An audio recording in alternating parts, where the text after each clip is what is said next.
No wings, no wands, just a Facebook page advertising topical creams, ointments, and oils. But for one green fairy, the sharp noses of NZ Post staff would bring the Tinkerbell operation to an immediate end. This documentary aims to present an honest and unfiltered account of the case surrounding the Rotorua-based cannabis oil supplier, Jennifer Devery, and her digital storefront, CBD New Zealand. Jennifer Devery was born on the 5th of March 1983, according to a Facebook post in which she marked her 43rd birthday in 2026. Devery is a woman from Rotorua with a troubled upbringing and a long history of addiction and trauma, who has since undergone an extensive and highly public journey of rehabilitation. Despite the trials and tribulations and previous encounters with the justice system that had resulted in time in custody, Devery had demonstrated an ability to live offense-free for a period of 8 years. Unfortunately, that 8-year stint would be cut short, with Devery attributing her return to offending to what she described as a profound family tragedy. By at least the 18th of October 2023, Devery was operating an online business through Facebook under the profile name CBD New Zealand. Through the page, she sold cannabis oil and a range of health and wellness products containing it.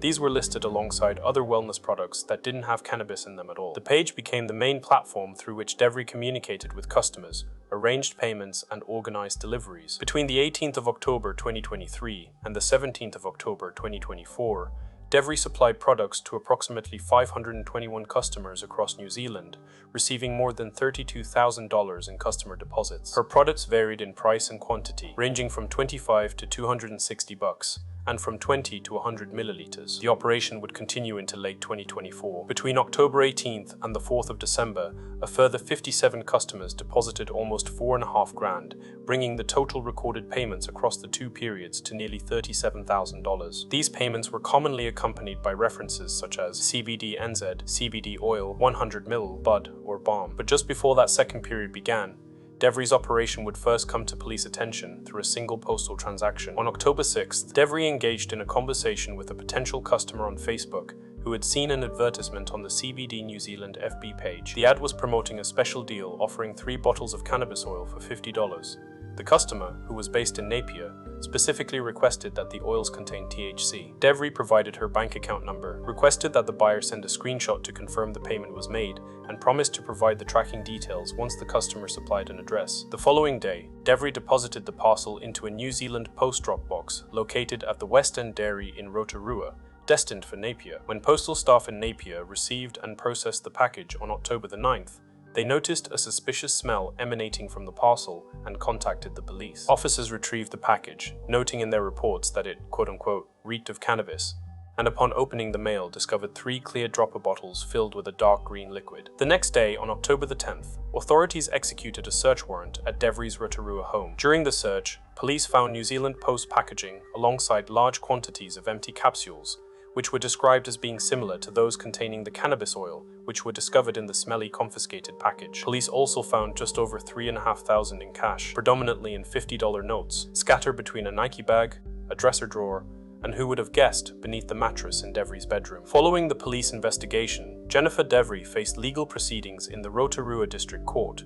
She faced a representative charge for supplying cannabis oil, covering the broader operation, along with a separate charge relating to the October 2024 transaction that brought the business to police attention. Devery later said that following her arrest, she spent 29 days in custody before being released on restrictive electronic bail conditions. An agreed summary of facts, which was presented in court, stated that it was not possible to determine exactly how many transactions involved illegal cannabis products, but what was accepted was that the illegal cannabis oil, including oil sold on its own, and oil contained within balms or other products, accounted for more than half of the business's operation. And as is so often the case in the stories examined on this channel, the legal process would stretch on and on. Devery eventually entered a guilty plea and appeared for sentencing in the Rotorua District Court before Judge John Bergson in early July 2026. It was during the sentencing process that her background, addiction history, rehabilitation, and personal circumstances became particularly relevant. Although the available sentencing coverage did not describe her childhood experiences in full, Devery has publicly detailed the events she believes contributed to those long-term difficulties. Devery experienced an unstable and dangerous childhood that exposed her to addiction and criminal activity from a young age. She recalled that when she was around 9 or 10 years old, she lived in a beat-up Datsun Sunny with her mother, younger brother, and 2 sex workers named Mel and Tina. Devery said her mother was addicted to drugs, meaning substance abuse was a routine part of life, and even recalled that her mum would prepare narcotics for Mel and Tina before the two women went out to work. Being in these environments, she experienced physical and sexual abuse both within these temporary living arrangements and later after being placed in state care. She has said that she continues to experience intense anxiety and aggression when circumstances feel beyond her control, directly linking those reactions to her childhood trauma. She did not mince words when referring to her life, stating, "I come from gangs and violence and crime and addiction and mental health." Devery was equally upfront about the fact she wasn't a stranger to prison time, although she described her most recent experience as a shock. "It was full of mental health, full of my marmite, full of trauma, full of hurt. You know, a lot of unwellness in there," she stated. While living away from her family on bail, she worked as a support worker at a recovery residence in South Auckland. Devery said the organization supported people experiencing mental health and addiction difficulties, including those transitioning out of prison. Judge Bergson acknowledged her historical circumstances and extensive addiction issues, while also pointing to the genuine motivation she had demonstrated towards rehabilitation. The judge also noted that Devery had taken up study opportunities and was working towards a mental health and addiction qualification. "You have shown that for a period of 8 years, you were able to live offense-free, and the work you've done in addressing those background factors indicates that you can live offense-free in the future," he stated. When calculating the penalty, Judge Bergson applied a 15% reduction for Devery's addiction issues, a further 15% for her remorse, and a 25% discount for her guilty plea. And with that, the final decision was decisive. Jennifer Devery was sentenced to 20 months imprisonment, which was reduced to 14 months to account for the time she had already spent under restricted bail conditions. Ultimately, the 14-month sentence was then converted to a term of 7 months of home detention. After sentencing, Devery offered her own explanation, shedding a more human light on why the offending began in the first place. She told the media that her decision to supply cannabis oil was heavily influenced by the death of her sister-in-law following a cancer diagnosis. According to Devery, the grief surrounding that loss remained at the forefront of her mind. She maintained that her actions were driven by compassion and a desire to help people, particularly those who could not afford to pursue a legitimate medicinal cannabis prescription, rather than by a desire to profit from the sales. Though these claims did not make the supply lawful, they did provide an important context for her stated motives and remorse. The fallout from the CBD New Zealand operation reached several different parties, although the visible online sentiment surrounding the crime was a strange one at that. Following her conviction, Devery explicitly stated in a Facebook post that she believed that the crime was victimless, and claimed in a follow-up comment she was not entitled to a restorative justice discount because there was no victim involved in the offending. She also claimed that she never sold marijuana and that she herself doesn't use drugs and had never placed drugs into the community. Instead, she described her original Facebook page as one that had supported people with their well-being. Devery herself felt that the greatest impact of the ordeal was actually felt by her own family, who she said had been without her for approximately 15 months while she faced the justice system. The case of Jennifer Devery therefore sits at a complex intersection between claimed medicinal purpose and unlawful commercial supply. On one hand, she presented herself as a grieving woman attempting to provide affordable relief, while on the other, the financial footprint of the mixed legal and illegal business showed that it had received almost $40,000 in customer deposits. The case also provides an interesting look at the visible online reaction to this type of offending. Across the Facebook and Reddit discussions reviewed for this documentary, much of the response was sympathetic towards Devery, with many commenters describing the prosecution as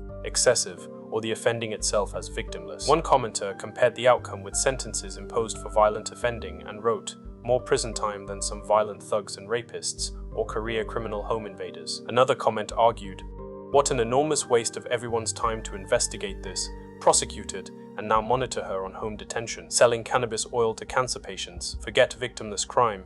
She may well have made the world a better place." Others used the case to call for wider cannabis reform, arguing that New Zealand should move away from what they regarded as outdated attitudes and instead decriminalize and regulate the drug. And though these comments don't necessarily represent the whole wider public's opinion, nor do they establish that Devery's products were safe, medically effective, or harmless, they do reveal a noticeable disconnect between the legal treatment of the offending and the way many online observers viewed its moral seriousness. But there are reasons why laws and regulations exist, from consumer safety and product quality to simply the taxman needing his cut. Again though, the claim that she was attempting to help people in genuine medical strife may also hold some weight when the price of illicit cannabis is compared with its legally prescribed counterpart. Recent reporting placed the typical cost of an ounce of illicit cannabis in Auckland at around $290. By comparison, its legal counterpart was priced at $379 for just over an ounce. Once the cost of an initial doctor's consultation, follow-up appointments and other prescription-related fees is added, the regulated auction can become considerably more expensive. As Devery begins her sentence of 7 months home detention, the once green fairy may have been grounded, but whether anyone was truly protected by clipping her wings remains open to debate. What are your thoughts on the case of Jennifer Devery? Do you believe 7 months home detention struck the right balance between accountability and rehabilitation? Or was the prosecution in general an excessive response to what many viewed as a victimless crime? Share your perspectives in the comments below. If you found this documentary informative, please consider liking this video and subscribing for more in-depth explorations of often overlooked, lesser-known stories. Who else would you like to see us detail next? Your engagement helps us continue to shed light on otherwise unheard narratives.